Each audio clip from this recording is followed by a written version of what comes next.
God is good all the time. Continuation, Part 17. Ayaw ko matulad sa ganyang klaseng buhay.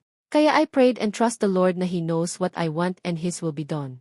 And also when I was in MY high school life, I do have this kind of revelation or dream about a foreigner. And I ignore it kasi it's just a dream.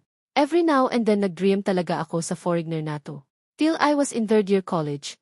Lumalakas yung dream ko sa lalaking ito, and unti-unti nakikita ko yung pagmumukha niya. Till he is so familiar to me na umabot sa puntong kami pala ay lovers sa dream na yon, and panay hawak niya sa kamay ko di niya ako binitawan na kamagneto talaga siya sa akin.